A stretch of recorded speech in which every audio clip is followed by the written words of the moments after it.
So Chris, how's it all going? Not bad. How are you? Good. It's good to be in person and not do this over Zoom. Yeah. It's been a while. So we're going to talk about a few different things today. Mm-hmm. Problems that artists may have, getting the music out there, getting seen, getting heard, getting traction, that kind of thing. Sure. So what do you think the number one problem is that music artists are facing today? Well, one that's quite common through my experience with artists is that this issue that comes up a lot, and a lot of people could probably relate to this, but this issue of like spinning plates.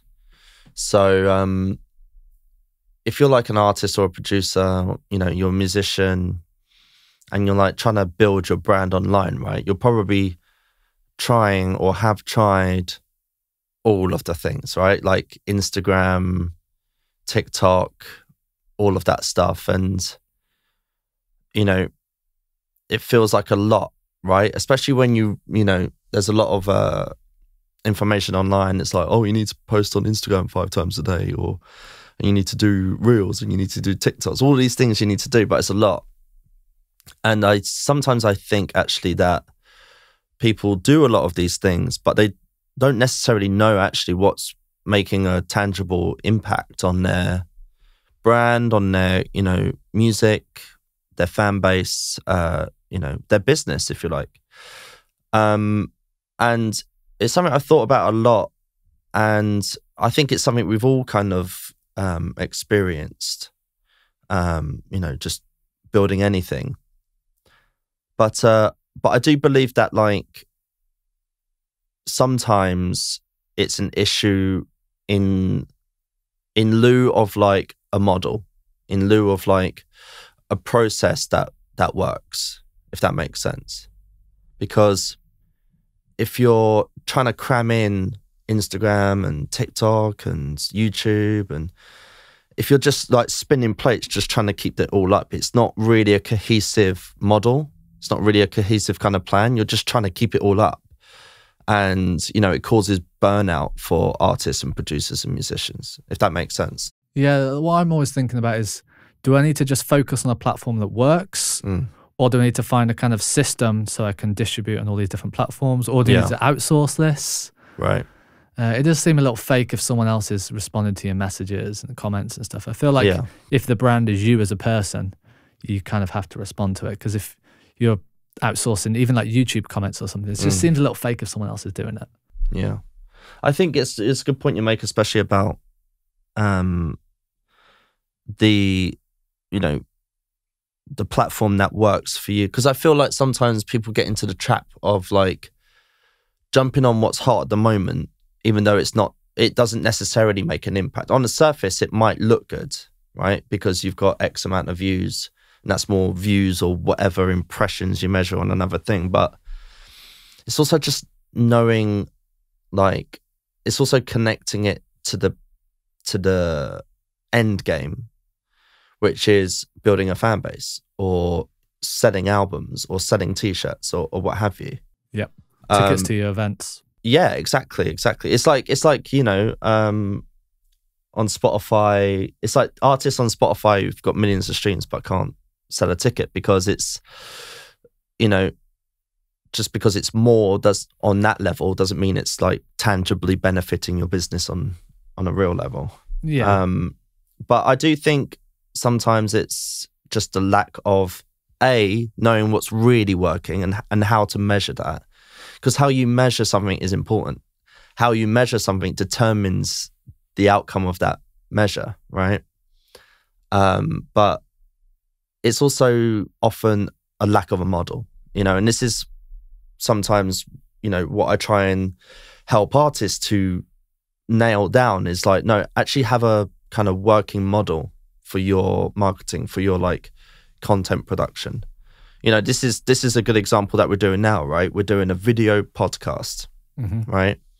And then from this, we're going to derive a lot of content from it.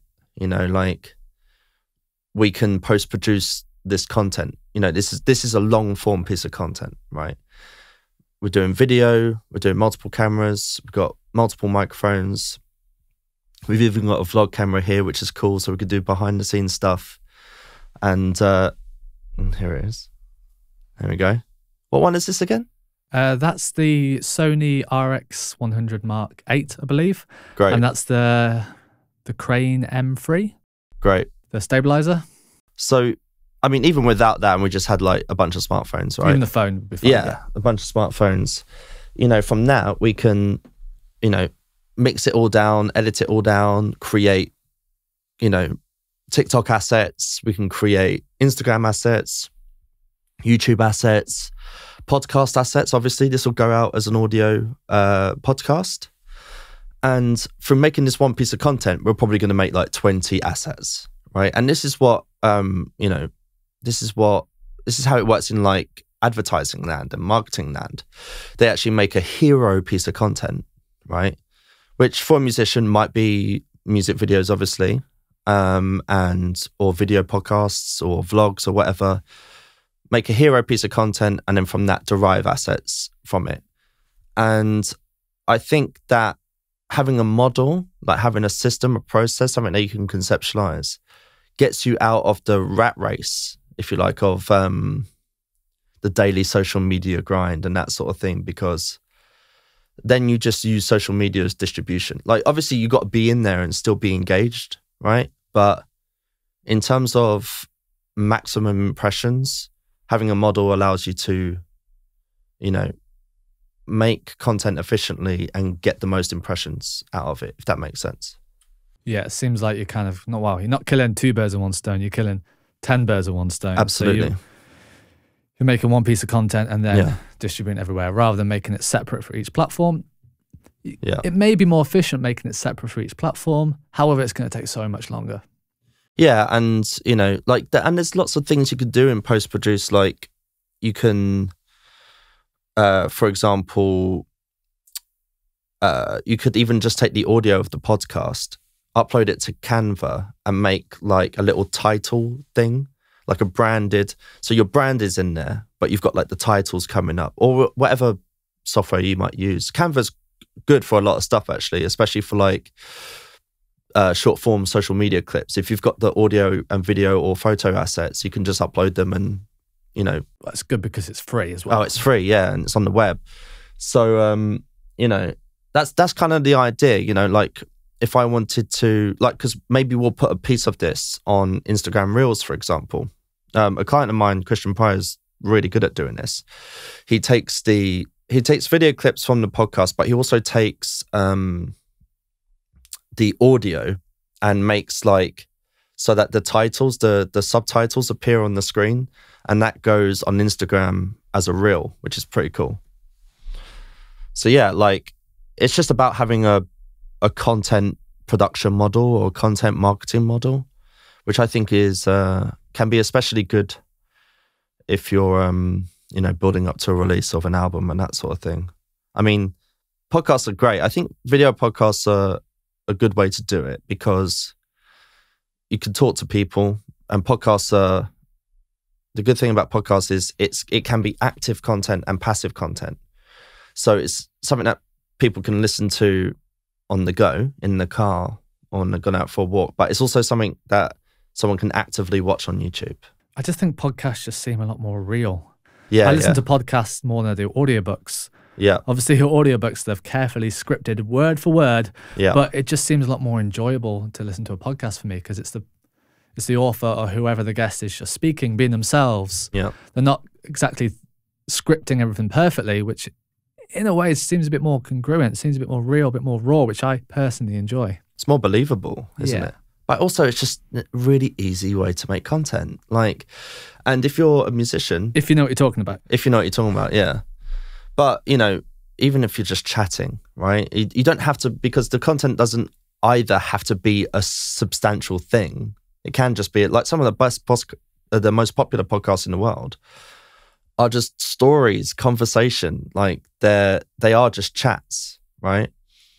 But it can be more of a topic, obviously. I mean, for musicians and artists, I think it's an easy win because if you invite your fellow musicians on a podcast, they're going to come on because, and then there's like the cross pollination of audiences happening there.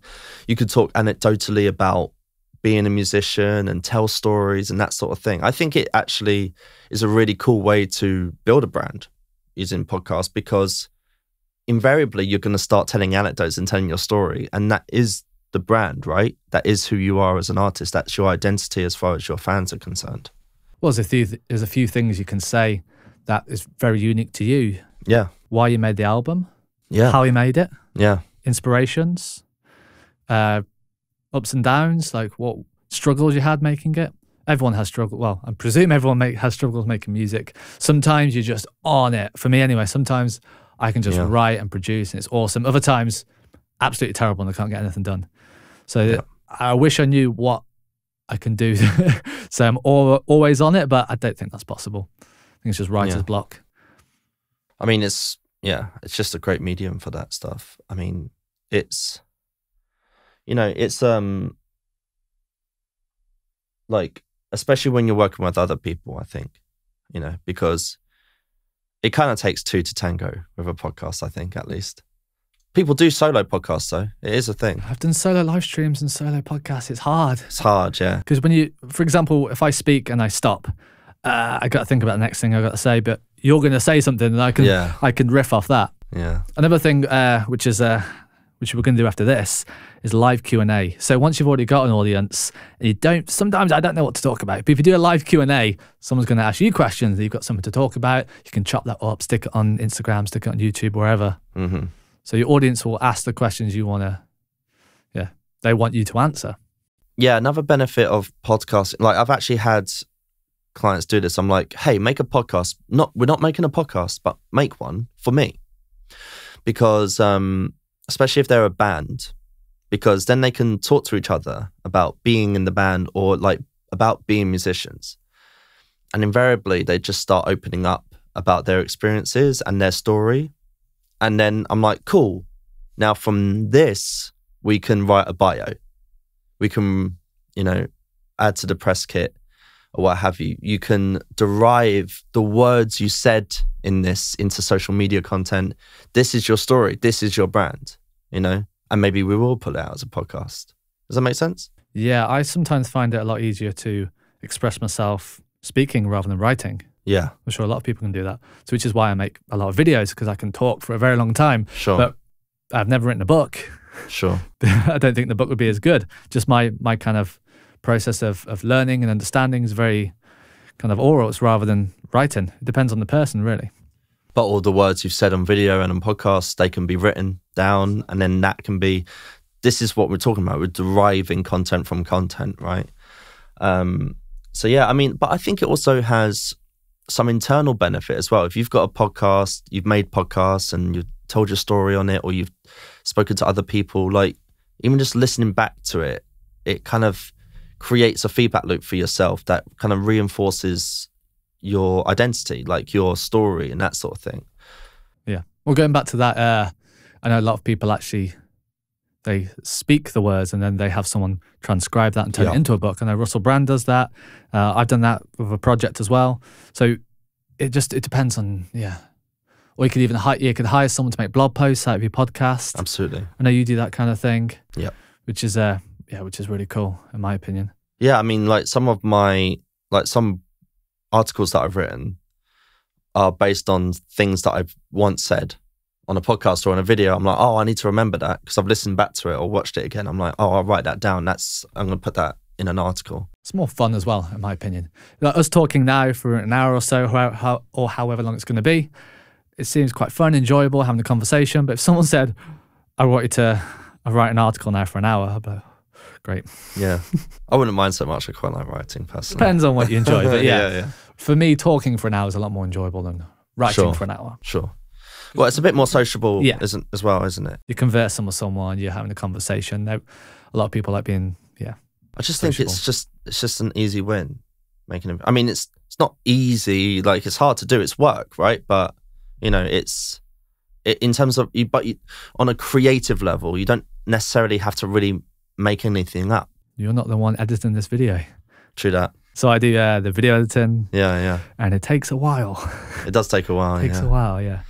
So I know from making tutorial videos that, especially if there was a a camera issue or something like that midway through, which we have just experienced, funny enough, it can be, a bit annoying to edit it and whatever. But hopefully if you do it all in one take, and it's a podcast, like it's a conversation, it's not, apart from like, rendering everything down, there shouldn't be too much chopping. But like, I know from making like tutorial videos or like video lectures and that sort of thing, and I'm in ScreenFlow after recording it, and especially when it's me and my voice, I get quite annoyed with myself. You know what I mean? I'm like, oh, and I know when I'm recording it and I, make a mistake on the word that I'm trying to say, then I'm like, oh, and then I have to pause and whatever. But if it's just a podcast and it's a conversation and it's quite open,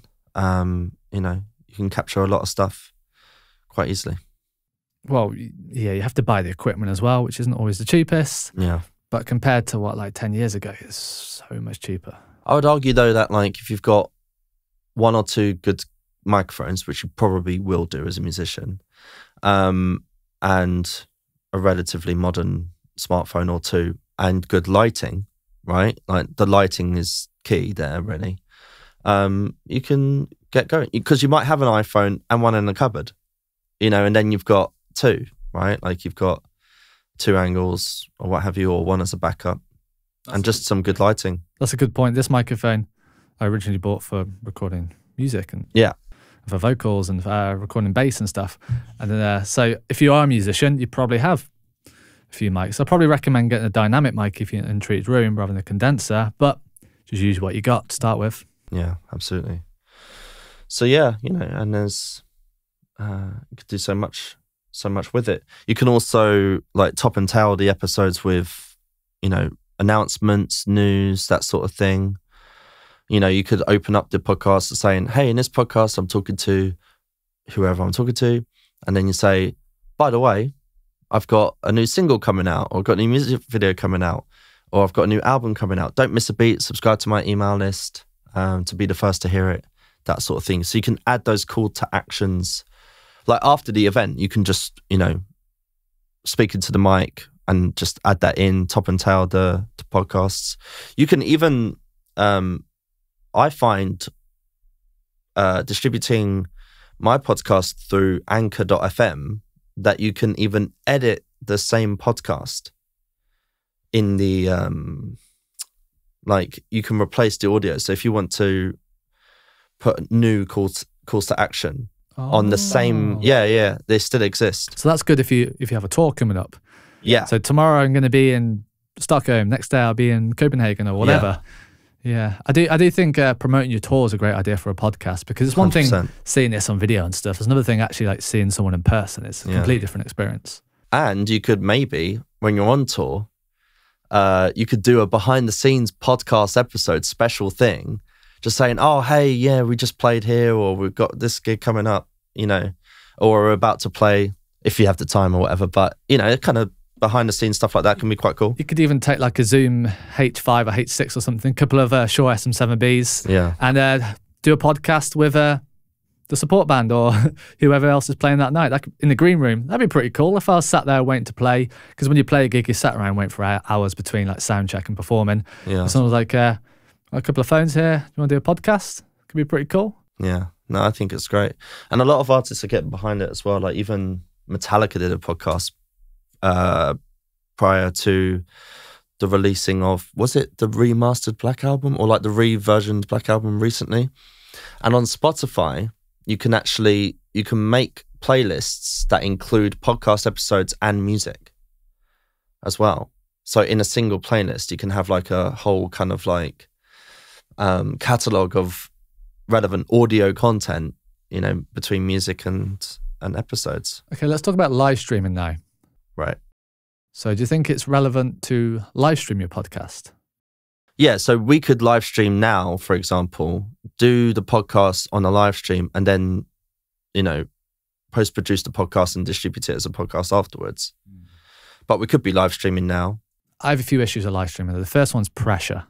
Yeah. I feel like there's a certain time you have to do it. You have to let the audience know. And also, I have a bit of performance anxiety if it's live, because I know I have to do everything in one take. I can't say anything wrong. I can't say anything like, just incorrect. Yeah. But when it's recording like this, I've got that kind of that in the back of my mind that if I say something wrong, it's all right, I can edit it. I hear you. Yeah. I mean, I think it depends on the content, right? And depends on, like, I think if you're doing it, because if you're doing it live doesn't necessarily mean to everyone, actually. You could do a more intimate live setting via Zoom with like your core group of fans, like just the people in the mailing list. I don't think live always has to be like the widest audience, actually. I think it should be more intimate. Like this as well, we don't really want people kind of interrupting us and talking to us right now. Yeah. But later on, we're going to do a live Q&A, which we want people talking with us. Yeah, sure. I think for gigs, it could be cool live. Yeah, definitely. For sure.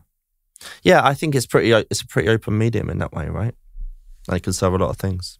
Well, the good thing is we've all got, almost all of us have got smartphones, so you just open up YouTube, open up Facebook or whatever, and just go live on there, which is crazy. Just think about it, how crazy that technology is. You have this super fast computer in your pocket, and you can live stream to people all around the world. It blows my mind every time I think about it. Very cool, though. So what are we going to do with this podcast, Thomas? This podcast, we're going to find some juicy segments and stick it on YouTube. Some sound bites. Juicy like 5-minute, 10-minute clips on YouTube. We put maybe some 30-second bits on maybe Insta, TikTok, same little juicy bits, nuggets. Yeah. And then we have the whole long form on we put on your podcast, your audio podcast. I'll push it through Anchor. The whole thing. And then it goes onto Spotify, Apple. Yeah. Yeah, absolutely. So there's probably a few other platforms we can do as well, but they're kind of the main ones at the moment. But the point is we're making like one asset and from that cutting it down into smaller assets. Yeah. However, as I mentioned earlier, someone has to edit it. Someone has to do it. But luckily, I'm pretty fast at editing. Yeah. Once you know your keyboard shortcuts, once you get used to it, it is a quick process. Once you know your audio presets, so mixing the audio is very important. Yeah. So certain things, obviously. So do you know what I'm talking about? Like, but at first, I think keep it simple then, isn't it? Like, don't overcomplicate it out the gate if you've never done it before. Because then you have to learn what it's going to be like to post-produce it and everything. Yes. It's a balance. You want to do it quick and save you time, but you also want it to look high quality. Yeah.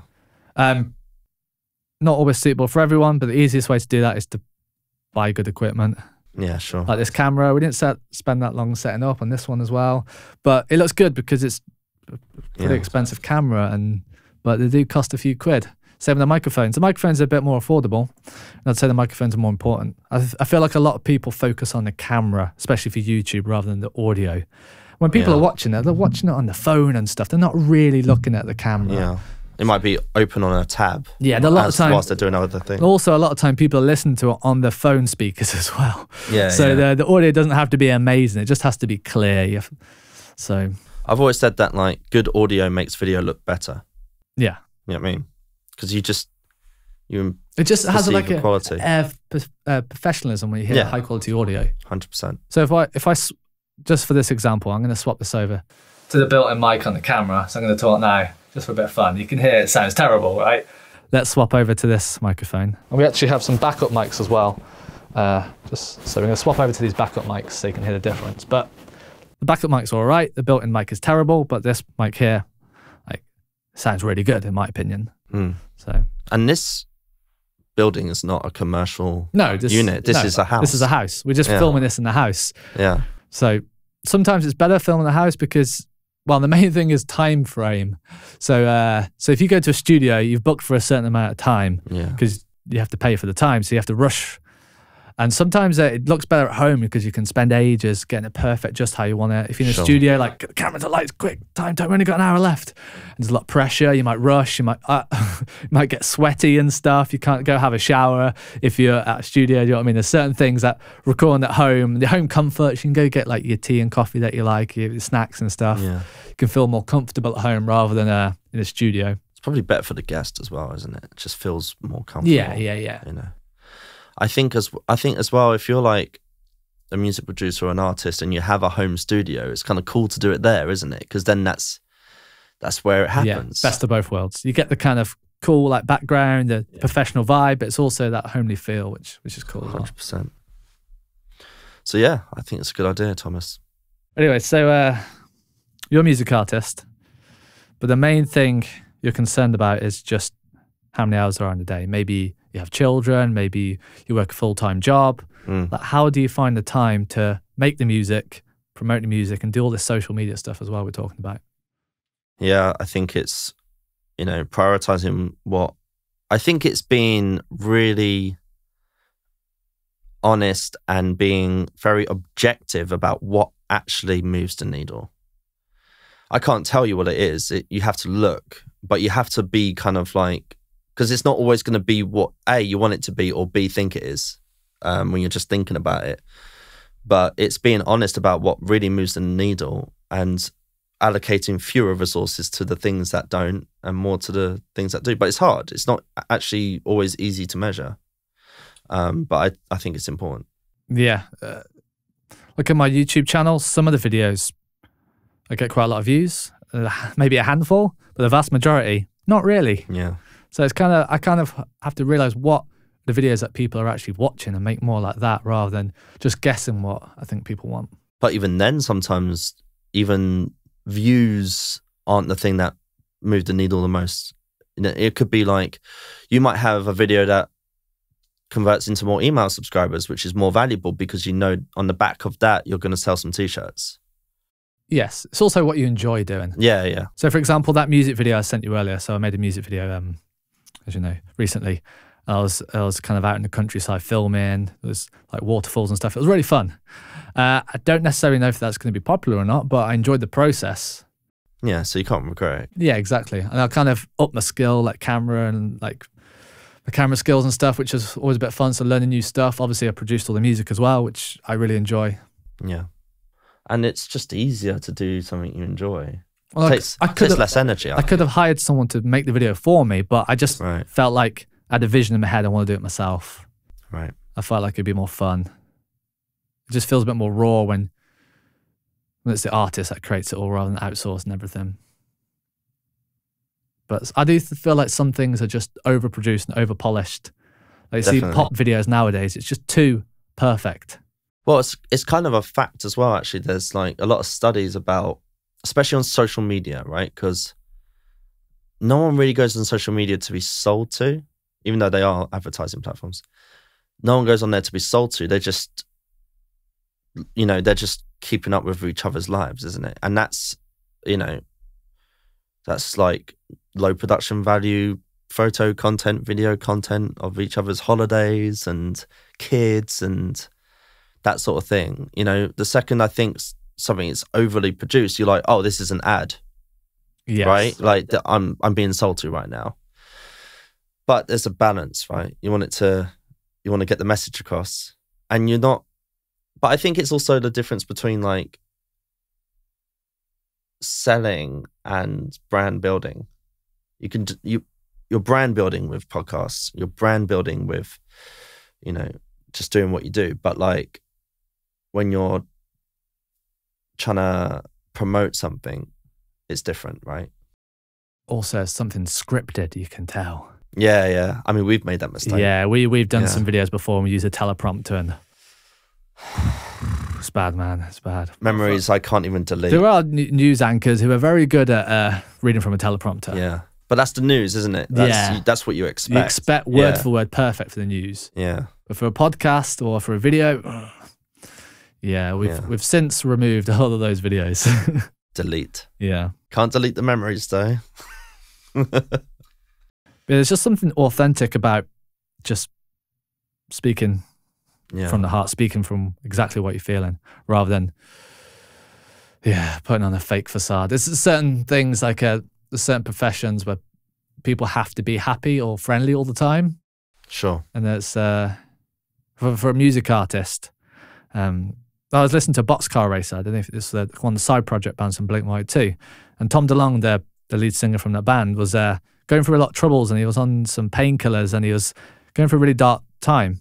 And it really showed in that music. Sure. It's really kind of like, Blink was kind of like kind of jovial, like teenage pop punk. And then Boxcar Racer came out, and it was dark, man. But it was really raw, and it was great. Just that music coming out just expressing exactly how he felt. If he just continued doing the kind of light-hearted pop punk stuff, it would feel a bit incongruent. But there's a certain element of I don't know, just certain element of authenticity. Yeah, authenticity coming from the heart. It just feels real and raw. You can, for that example, the Boxcar Racer, you can really feel that from hearing that album, which in my opinion is one of the best albums that Tom DeLonge's done. And when you're listening to the music, you're probably connecting what you heard, isn't it? Like you're connecting those two things, like the story and the music. You're like, oh, this makes sense. It contextualizes the music. Like if you're having a bad day, the podcast shouldn't be, hey everyone, how you all doing? It should be like reflecting how you feel, because the audience members can sense when something's fake. They can sense when you're BSing. Yeah. You know what I mean? But then you get awkward silences like this. Like that one. Like that one. So that's the disadvantage of a podcast. Do you leave it in? Yeah, I don't know. Do you chop it out? Do you leave it in? Because in the radio world, that's like illegal. Oh. But not in podcasts. Yeah. But it is sometimes. I've listened to podcasts and there's been dead air for a second. I'm like, has it turned off? Has my phone died or something? But yeah, but it happens. But you know, you can edit it, you can not edit it. Yeah, one thing I'm against in podcasts is people eating and drinking. A lot of podcasts do that. It's kind of annoying. They hear crunching and slurping on drinks. Makes me hungry. Yeah, it's just a little bit annoying. I listened to a podcast once, I think, with Deadmau5, and he was eating chips. That's very Deadmau5. Yeah, he doesn't care. He doesn't care, no. But that makes him great. Him not caring makes him kind of cool in a way. You can swear on podcasts as well. We nearly swore just then, but we didn't. Almost. Depends what you put in it. Yeah. I prefer not to swear just because it gives you more options then. Because if you can still convey the feeling of the curse word without using it. But then you kind of limiting yourself of where you put the podcast. The ones I put audio only on podcast platforms, I leave the swearing in. But if I was going to use it in more promotional content, maybe I wouldn't. Yeah. I'd maybe censor it or edit it. But yeah, swearing happens. Going back to Deadmau5, because he obviously swears a lot. He does, yeah. His authenticity is pretty out there. Like when he talks, you know he's speaking from the heart. He's speaking how he's not doing because some very popular artists, it just doesn't feel real. It's just too smiley and happy and kind of Hollywood. But Deadmau5, he's raw, man. Have you seen these Twitch streams from his studio? I've seen his computer gaming ones. Yeah, I think that's what I meant. Yeah, it's like, I'm not even sure if he does them on Twitch actually, but he's like an OG live streamer, like before Twitch and stuff.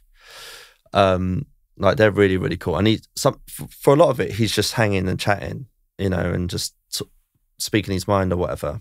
But it's also in his like ridiculously cool home studio. Oh yeah, and that sort of thing. But another good example, actually, one I want to bring up that I'm kind of obsessed with recently. This isn't necessarily a podcasting thing, but it's a good kind of, it's a good like, you know, going from a long form piece of content and having a production model. Herman Lee of Dragon Force. Okay. You know Dragon Force? I know of them. I haven't heard their music in a very long time. So you know they did that song Through the Fire and the Flames. Yeah. Which was like the boss mode on Guitar Hero 3. Okay. Right. So like on Guitar Hero 3, I think, the final boss is that song. Because it's like, you know, like it's ridiculously kind of shreddy, virtuoso guitar. And Herman Lee is the lead guitarist of Dragon Force, right?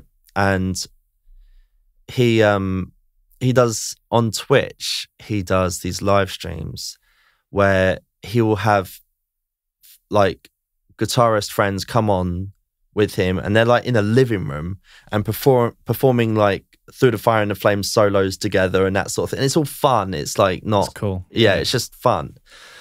What he also does and has done is for the for the more like famous solos, like the solo from Through the Fire and the Flames, he on on Twitch, he will live stream him reacting to someone's cover of it on YouTube. And it's so good. Like, he's in the chat with his Twitch community, and they're both, both him and his community are watching the YouTube video of someone else covering his solo, and he's reacting to it and like reviewing it. And there's one where he did with this, their name's Tina S, and she's quite young, and she's like a virtuoso guitarist, and the video is from like 2015 or something, and she kills it. She like tears apart the solo. It's amazing. And he's watching it. He's like, oh wow. He pauses it. It's like, wow, that was amazing. That was amazing. He does this on Twitch, right? And he's got the chat and everything like that. And then he puts that video up on the Dragon Force YouTube channel after it's edited. And then he even jokingly says on the video, he goes, oh, we're going to put this on YouTube, and it's probably going to get more views than the upcoming music video, because that's how life is. He literally said that. It's really funny. But he's a really good, like, because he does it on Twitch to his Twitch community, and then he puts it on the Dragon Force YouTube. It's so good. And it's like kind of meta content, because it's also a reaction video to an existing YouTube video of someone performing his solo, Yeah, I kind of like these kind of comedy musicians you get on their YouTube. Like Davey504, he's a really good bass player, but he kind of does a lot of reaction videos. He does like bass competitions against other people online, which is really fun. I think it's called Two Set Violin. These two violinists.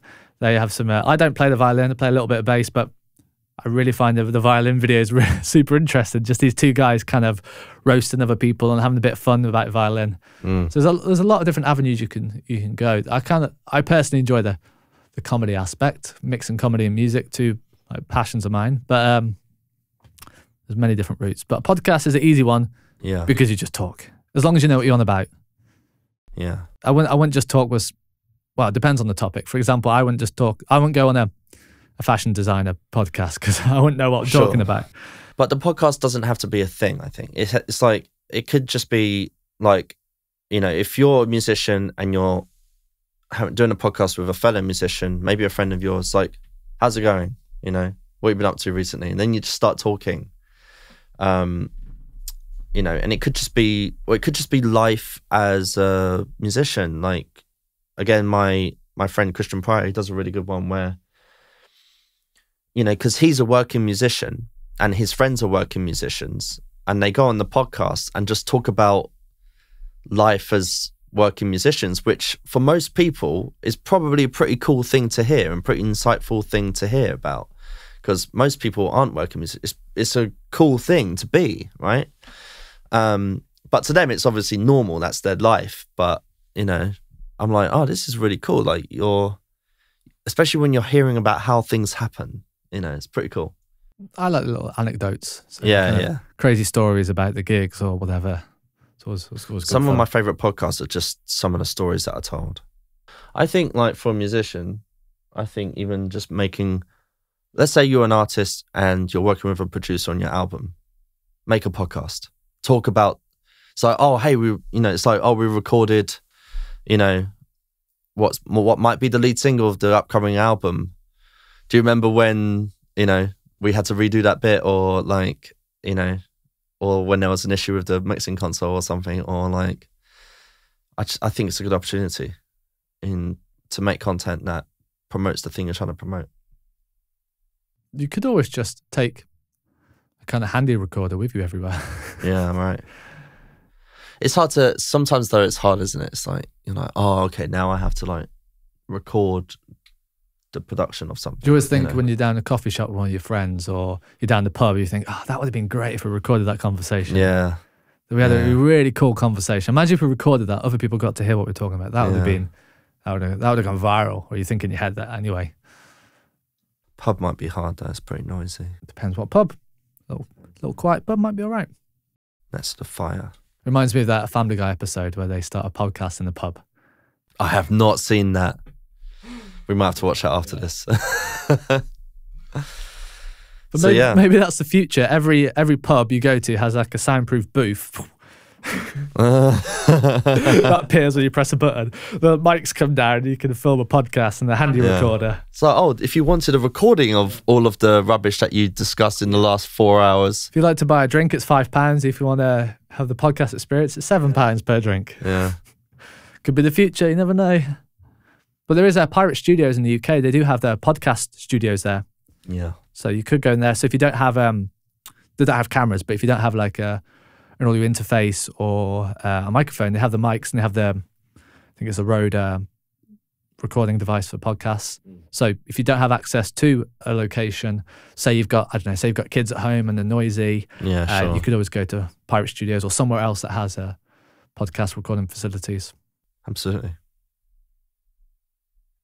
So where do you think the future lies for artists? The future? The future. Well, I think it's going back to gigs. I think with gigs, like, I think even going through and coming out of the pandemic, I feel like we still didn't quite nail down the online gig thing. I mean, not the same. It's not the same, but I think I honestly believe, this is what I truly believe, that everyone tried too hard to do it on Instagram and YouTube, when what works, in my opinion, like in my experience, is that like do an intimate one on Zoom. I think that's also a sort of thing, like something ticketed. It might not even have to cost money, but like it's more intimate. I disagree. I think we have so much available on our smartphones and computers and tablets that it's just, we don't get the smell, we don't get the feeling of going to a live performance, the roar of the crowd. Oh yeah, it's not the same as, no, it's not the same as real life. But I think what most people are doing with Livestream can be better than that. I think just doing it on Instagram randomly is not a thing. I think you need to make it an event and make it intimate, and for the core fans, you know. Yeah. Not just trying to get as many views on social media as possible. Yeah. It's something you need to like, because also it could be a, you know, because then in the Zoom gig, you can have a merch table, you know what I mean? And at the end of the gig, you could drop it in the chat and say, I've got some new merch, you know, here's the link, that sort of thing, you know, after they've enjoyed the intimate gig together. Okay, let me ask you a question. So you recently saw the band Tool, which is one of your favourite bands, right? Uh-huh. So what did you take away from that gig? What was it, the feeling of being around the crowd, or was it the feeling of seeing them live, or was it just hearing some of your favourite songs on a big sound system? Was it all of the above? What did you enjoy most about that live experience? I mean, Tool are pretty, you know, there's only one Tool, right? But the crowd were definitely something.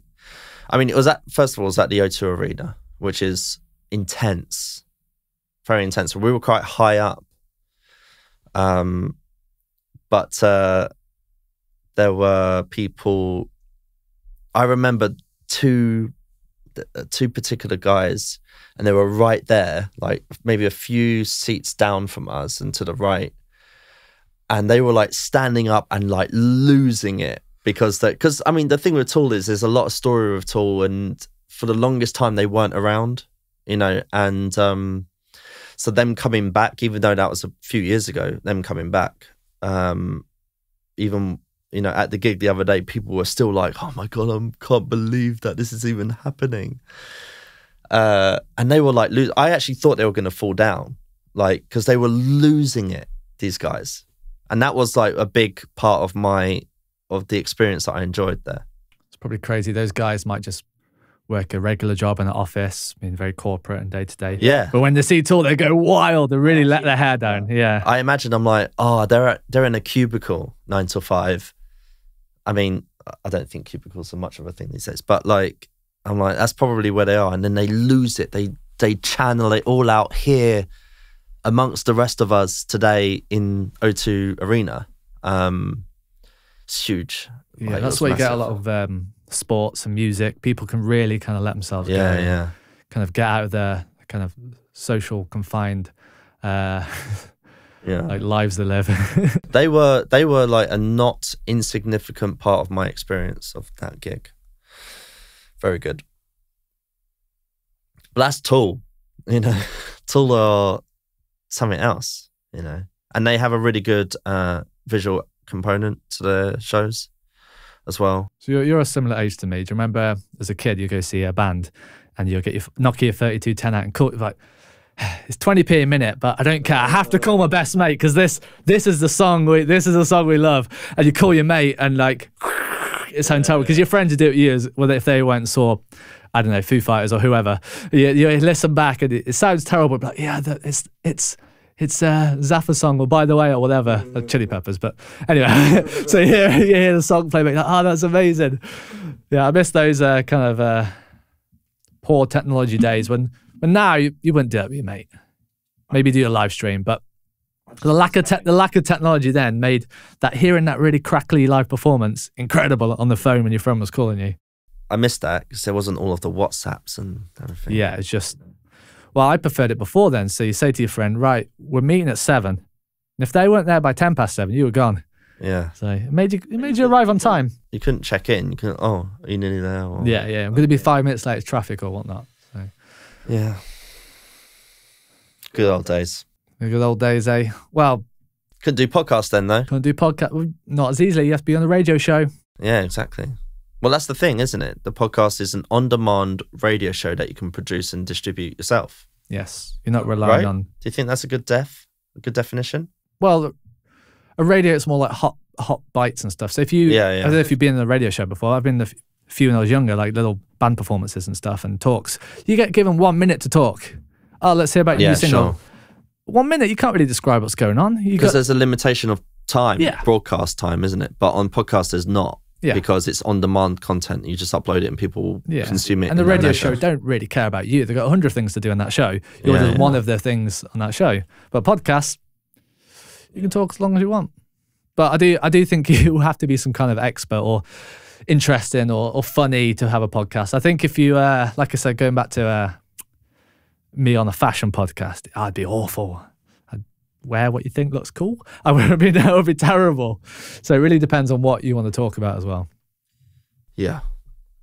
But if you're an artist, you've probably got a story. Yes. If you're a music artist or any kind of artist, you can have a passion for that. You can be studying it or some kind of working on it or something. So, because it's not all about information and learning. It's about content, like stories. Well, you see programs like X Factor. Half of it isn't about the singer. Oh, it's their story. It's the story. The whole Susan Boyle phenomena. Like the whole Susan Boyle, good singer, but the main reason she got famous is because she didn't look like she was a good singer. Sure. So yeah, they crafted a story around that, didn't they? Yeah. They actually do that very intentionally, don't they, on those shows? It works. It works. Storytelling is a thing. And for example, us speaking now, that music video I sent you, if someone watched that music video, they might think, oh, this is a cool song, or they might not. But they're going to get a different experience hearing us talk. It was cool. Thank you. You're welcome. Yeah. But I wanted to add a bit of character into that video and add some nice scenery. So. Well, it's shot in a very interesting location. Yeah. Wasn't it? Waterfalls and scenic views and stuff. Yeah. I've noticed almost all music videos, everything is kind of slow motion on half speed. It's kind of the thing to do. So I put the camera up to 50 frames per second. Some parts are 100 frames per second. It's basically made it slow motion. Yeah. Because that's just what you do for some reason. That's what you do. I don't know why. Us talking now. Law of nature. 25 frames per second, normal frame rate. But music video, why is it slow motion?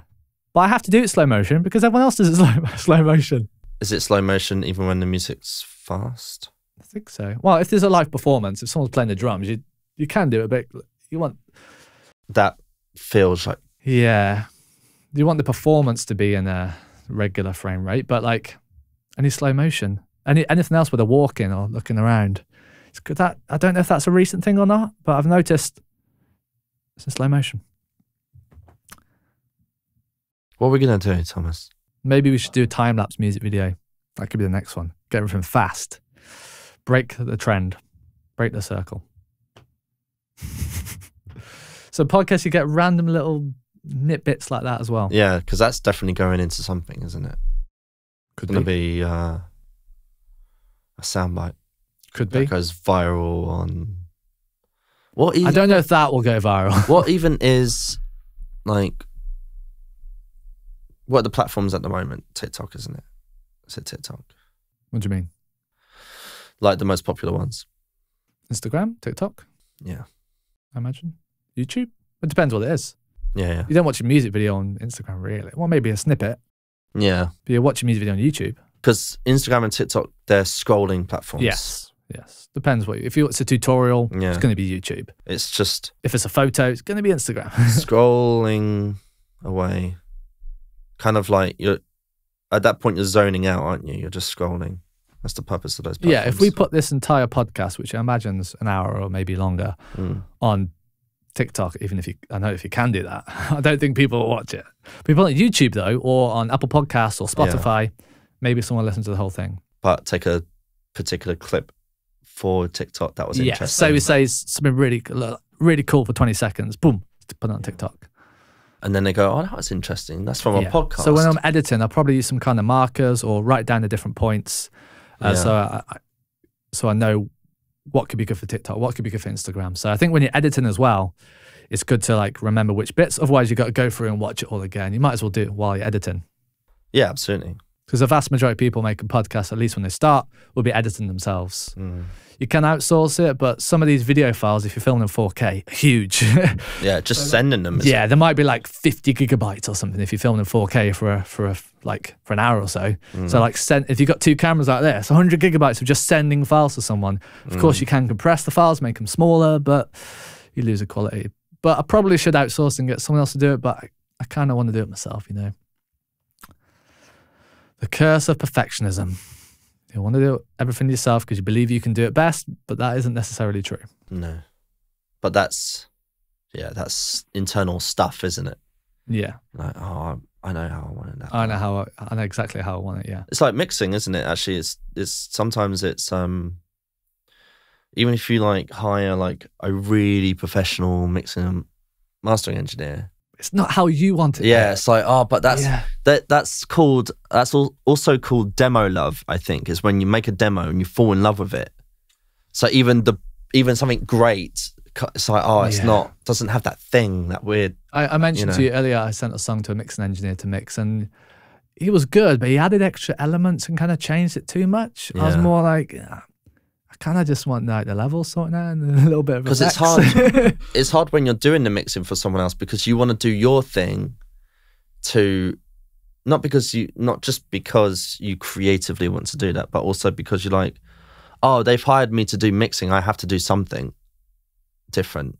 You know what I mean? Yeah. To like justify your own desk or whatever, but like, you know, but that's always a temptation with these things. But sometimes, you know, I mean, artists do it a lot. Like, one artist I was talking to recently, like, he went through loads of mixers. I was like, you might just need to do it yourself, and he just did, you know. And it was, but he had to go through that process actually. Yeah, to realize that. So the new mixing engineer I've used, who's actually Ian Alexander, who we work with all the time. So I've kind of briefed him that I want it basically sounding the same as now, but kind of balance the levels. Yeah. Like make it sound more professional and polished, but I don't want you to like change the sound design too much. So it depends what the mix engineer specializes in as well. Ian does a lot of mastering stuff, so that's a lot of that's kind of polishing it rather than like dramatically changing anything. Indeed. But yeah, it's a tricky one. Should you mix yourself? I try and mix it as best as I can. The main problem I have isn't the actual mix, like a mix. The problem I have is finishing the song. I always go back, like the song I showed you earlier, I think that's version 7. I've got 7 different versions of the song. Maybe version 5 is better, maybe version 1 is better, maybe version 7, but I always go back and I change it. I can't finish the song, which is why I give it to someone else to mix and master, then that's it. It's done. Yeah, I think some of that is like, because then you've committed to it and you've sent it off. Yes. But if you're doing it all yourself, there's no lines in the sand there. Yeah, a lot of the time there's no, if you're not working with a band, or there's no time frame as well. You get it done whenever you want. Sometimes, That's the problem I have with mixing. But the solution I found is find someone to kind of polish it up, and once it's mastered, it's not getting touched. That's it. That is it. It's done. Even if like it could be better slightly, I'm like, no, you have to just get it out there. It's never going to get done. I have WAV files on my hard drives where it's like labeled, this is the final one .wav, and then it's, this is the final one v2 .wav, and then it's like, Chris, this is the actual one v2. You get different types of producers. You get the organized producer who will label it, the date, the name, the version. You get best mix, final mix type producers, and you get other ones who just give it random names. Yeah.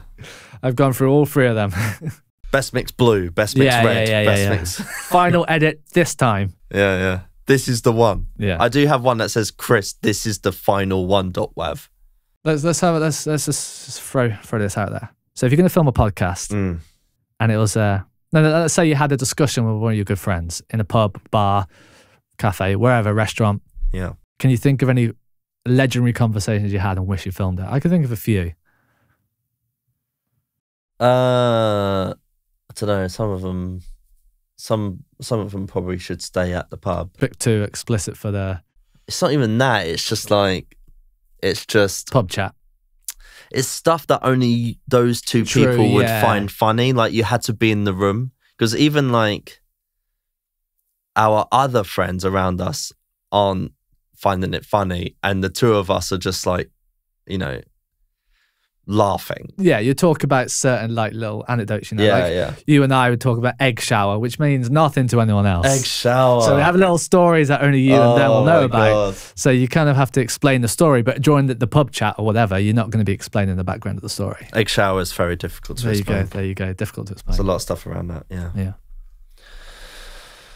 Yeah. I mean, but it's all about it is the anecdotes at the end of the day. You record a podcast, maybe an hour and a half long. You've got 15 anecdotes, and then that's one of those could really take off actually on TikTok. You have to do it right, because the anecdote has to land in that, I don't know, whatever small period of time it is now. I think it's actually getting longer on TikTok now, isn't it? It could change. Things change. Change is the only constant. Well, there's a guy that we know, I won't mention his name, but we were kind of analysing his TikTok last night, and I don't get it. No. He's very, very popular. Over 1 million followers. And I don't get it. I don't get it. It's too like fluffy, too like light, too like silly for me. Maybe someone does. Maybe I'm not the demographic. Well, you're not. It's not even demographic, because that's quite wide. Even like it's not. It's just not that niche. It's not. You are not in that audience, because audiences are actually. This is a good point, and this is something people don't think about enough. I think is that on the internet, audiences are vertical, right? But we still use kind of like old horizontal thinking to think about audiences, but audiences can be extremely niche. Like they can be a fraction of the people who play a particular niche video game that follow 3 streamers on Twitch, and that's a community. You know what I mean? But that's not a demographic, is it? Like, it's not, you know what I mean? Yeah, but going back to that person on TikTok, very popular. People follow him, they like his content, but I just don't get it. But he does a niche as well. But a good thing about a niche is there can still be 1 million people in a niche. Yeah, but my point is, what you don't think works may work for someone else. Yeah. What you don't like isn't necessarily what everyone doesn't like. Art is in the eye of the beholder. Exactly. It's all subjective, isn't it? Yeah. But who are we to say anything about his content? He's got 1 million followers. Yeah, he may look at my stuff and be like, not into that. Yeah. So who knows? People are different. Yeah, he does have 1 million followers, which is a lot of followers for something that I don't understand. I don't get. Very bizarre to me. His followers seem to travel with him as well, which is interesting. Oh, from the different projects that he does. Yeah.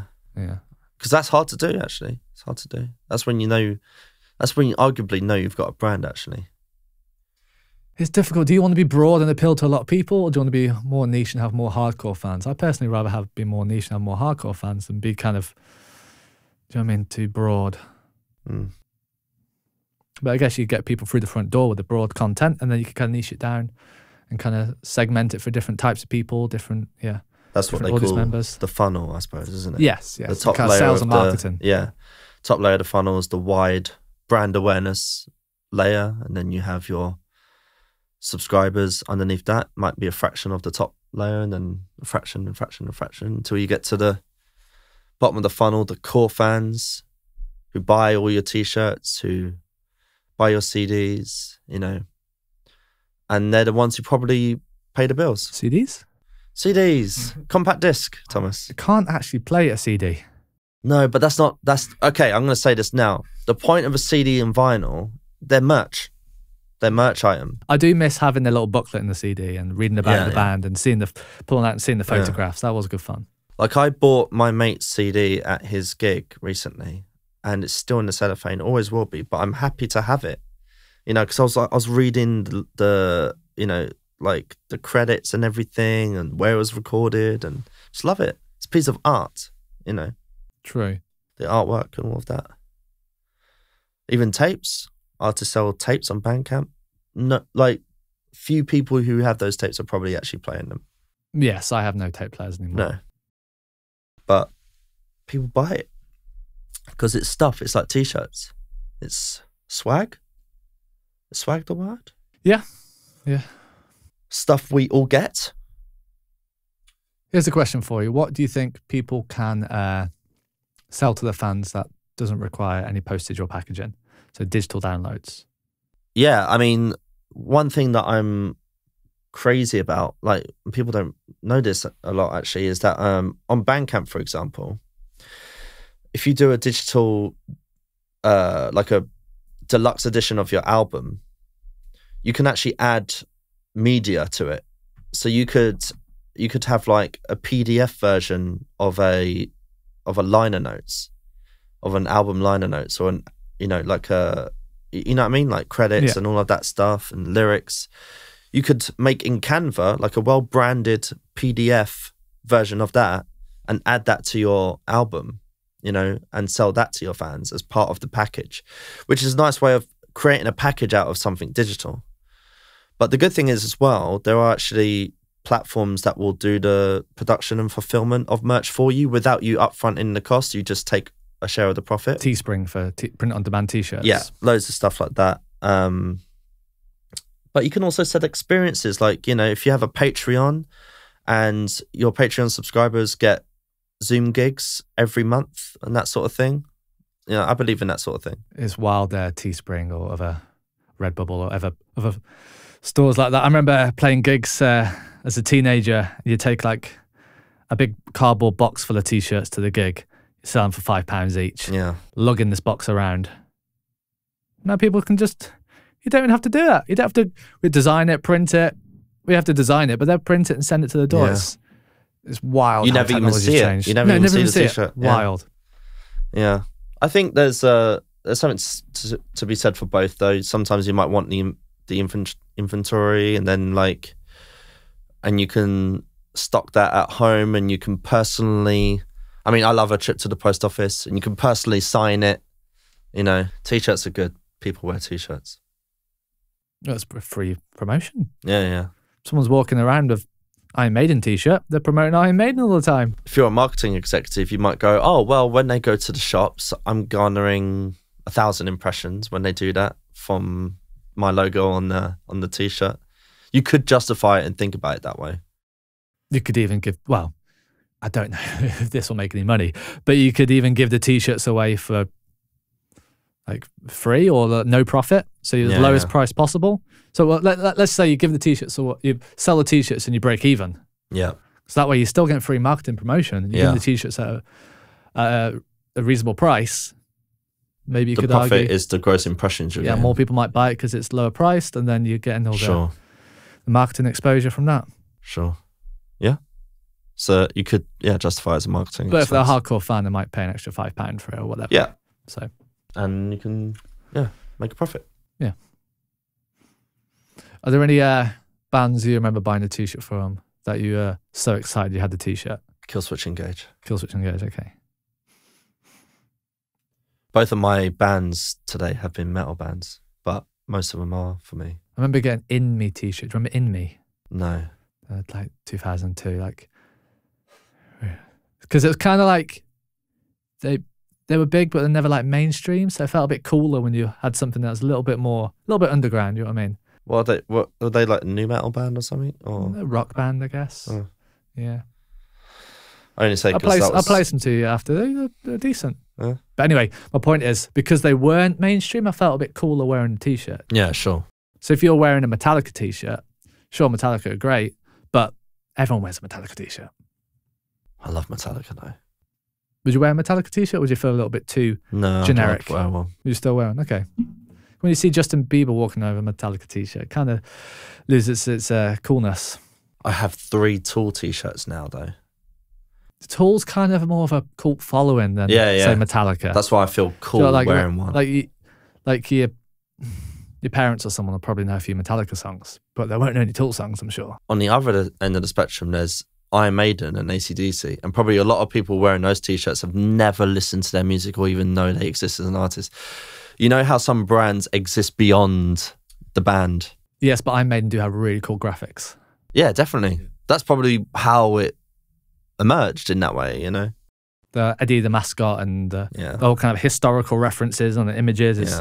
That is great. Really That's good. a good... Like, Iron Maiden are one of the best brands.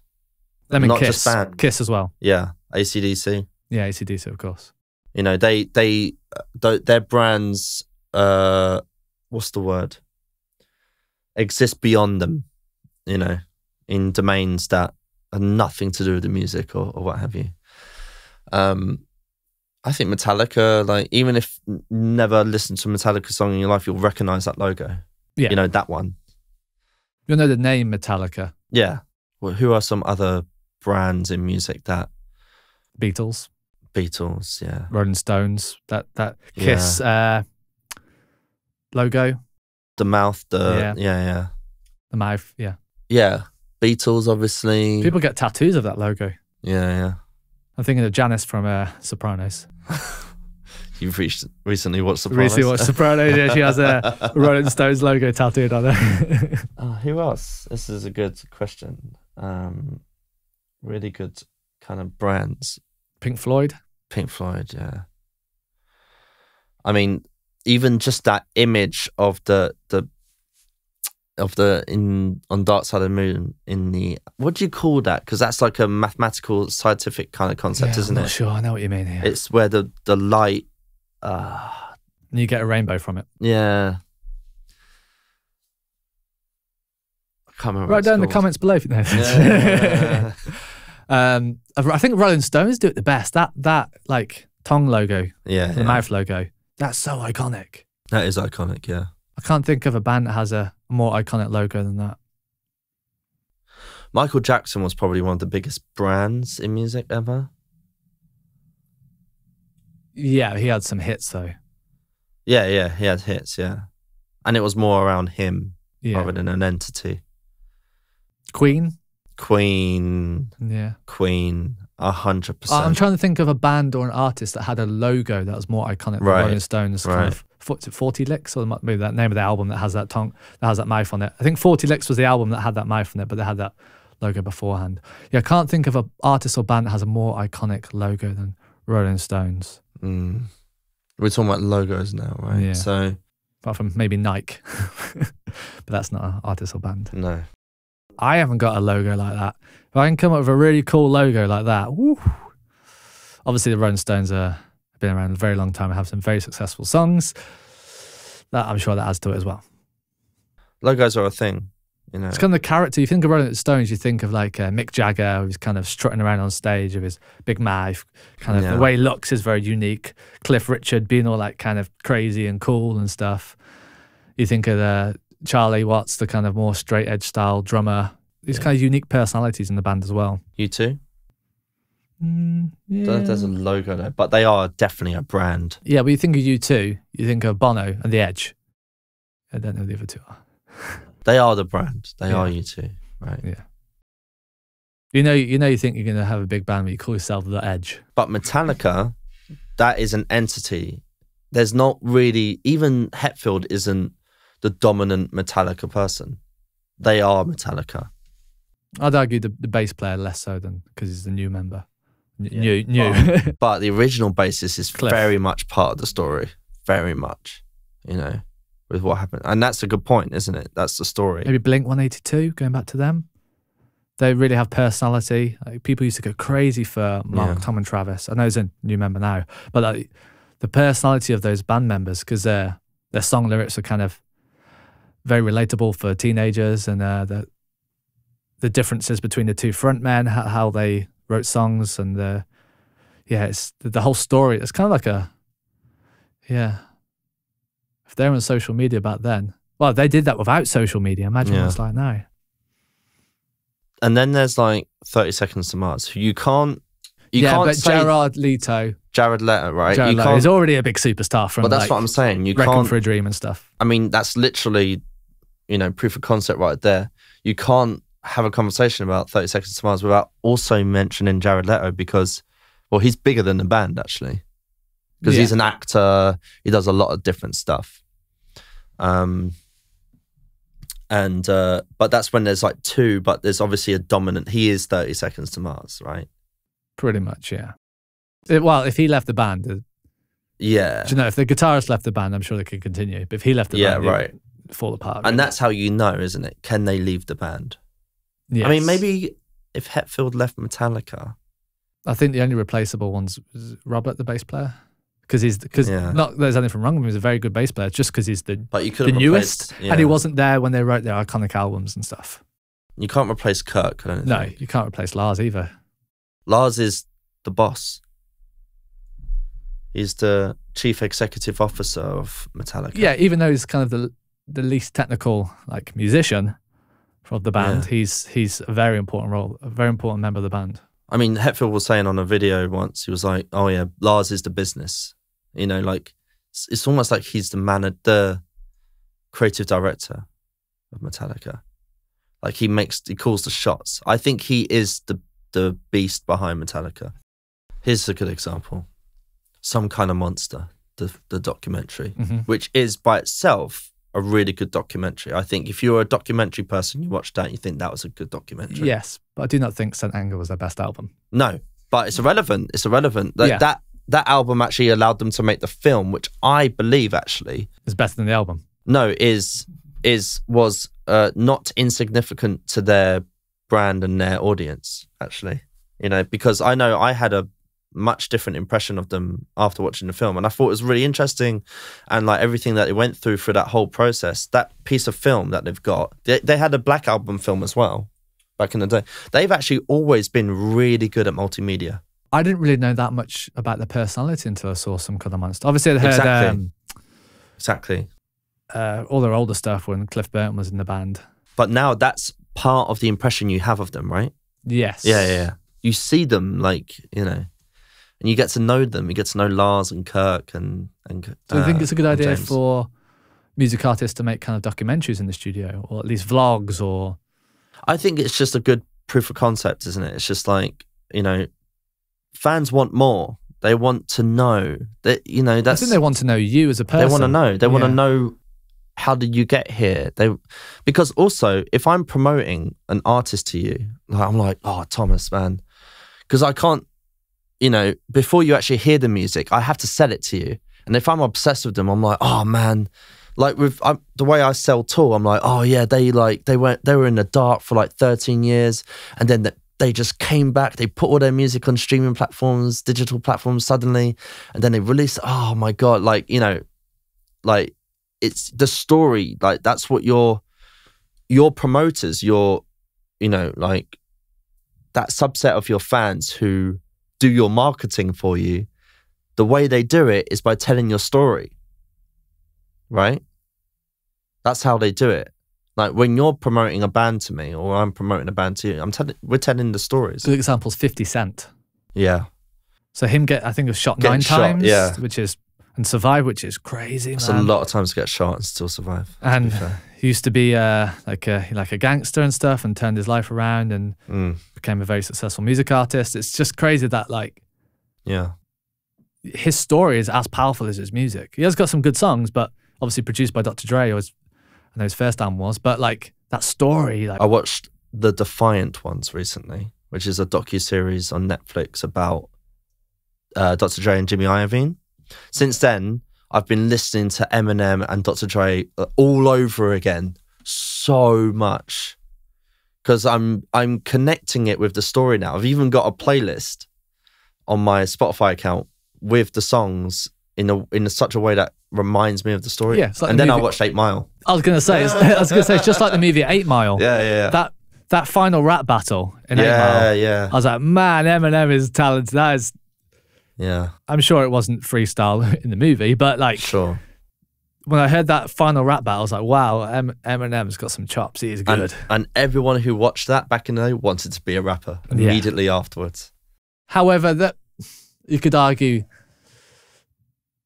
they're the very, very, like, I don't know, 0.001% of people who make it. Yeah, of course. But you can still do it nowadays. Yeah. Like maybe with 50 Cent and Eminem back then, you have to have like just a big don't get shot. Don't get shot 9 times. Don't recommend it. You have to have like a big record company and distributors and publishing, blah, blah, blah, blah, blah. But nowadays you can do it all yourself. You can make film. You may not be a superstar like Eminem or 50 Cent, but you can still be a professional musician. And it's not, oh, by the way, you have to have a documentary. It's like, no, just it's something. It's some content. It's some video content to support what you do and your story. And 50 Cent also had a movie and a book co-written with Robert Greene as well. Yeah. So I just don't think it's an accident that these things happen. Like it's like all of my favorite bands, old bands who put out albums before I was born, I'm forever finding clips on YouTube of them from back in the day. Oh, yeah. Someone in that room knew to film that thing. I love seeing like old Pink Floyd live performances. Yeah. They're great. So good. But not even just the live stuff, just behind the scenes, random interviews from like back in the day. Like, I've been a Metallica fan for a long time and YouTube has been around for a lot of that time. And I'm still finding new random clips of Kirk and James and whatever on YouTube, you know? Someone knew in the room on the day to film it. But imagine if they had smartphones then they could have I know. It's amazing. I'm like, well, someone would have had to have actually had a camera. Yeah, like an beast of a camera, like a piece of equipment, camera and like a shotgun mic and stuff. Yeah. It wouldn't have been easy. Yeah, exactly. Now you just get this out and there you go, boom. So someone was invested. You know, someone's like, oh, video is important. I make music, but video is important. You know, sort of thing. It's wild when you see these old-fashioned documentaries, these huge cameras and teams of people around. I was like, man, and these cameras we're filming right now are probably better. Yeah, the little light cameras. It's all for the DVD, isn't it? All for the VHS. Yeah. The DVD special deluxe. Oh, I used to always kept DVD Blu-ray. specials. I didn't have one of them. I'm not that fancy. I think you only had Blu-ray if you had a PlayStation at the time. I'm not sure. I just knew it was the much more expensive DVDs that are higher quality. So thanks for joining me on this podcast discussion. Hopefully we get some juicy segments out of it. Chop it up, stick it around.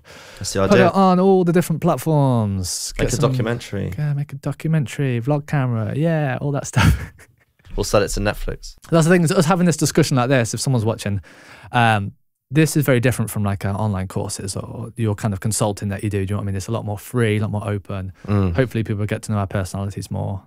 Yeah. And us talking right now is a lot easier than maybe like scripting out something really technical. I mean, even people I work with, they're like, oh, I was listening to your podcast or whatever.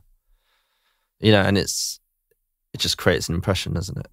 Yeah, different. You need the kind of professional, polished product as well. Yeah. But the kind of behind the scenes, the podcast, the getting to know the personality really adds to it. So you can't just have if you have like a really good album, for example, and you have a podcast, awesome. I do think they both work hand in hand. That's my point. So yeah, good discussion. Good chat, man. Good chat. Always good. Till next time. Maybe you've got to do it online next time. Maybe in person. We'll see. Technology though, we can do it online if we need to. Any final messages for anyone watching? No. No? Well, Unlock your sound. Link below. Chris's YouTube channel. Yeah. There you go. Unlock your sound. It's a website. It's a YouTube channel. So it helps music artists promote their music and Unlock your sound. Google technical stuff as well. It's an online resource for independent artists or DIY artists, that sort of thing, and producers. There we go. I feature on some videos as well, so check it out. You do. Link below. What about you, Thomas? What about you? Well, if you're watching this on my YouTube channel, so on it. So, but yeah, thomasgeorge.com for all the goodies. There you go. For all the good bits. Goodies, all the good bits. Just head over to the website. That's another thing. If you have your own website, have it as a hub. Actually, that's a good point. We have a bunch of resources. Like if you go to unlockyoursound.com, you can unlock a bundle of resources. You can unlock your sound. Yeah, right. See what we did? Hence the name. That's the call to action. Maybe you could have a marketing one called Unlock Your Brand. Ooh. If you want to branch away from artists, but you want your niche. You want your niche, Tomas George. You want your niche, right? All right. Cheers watching at home. Cheers, everyone.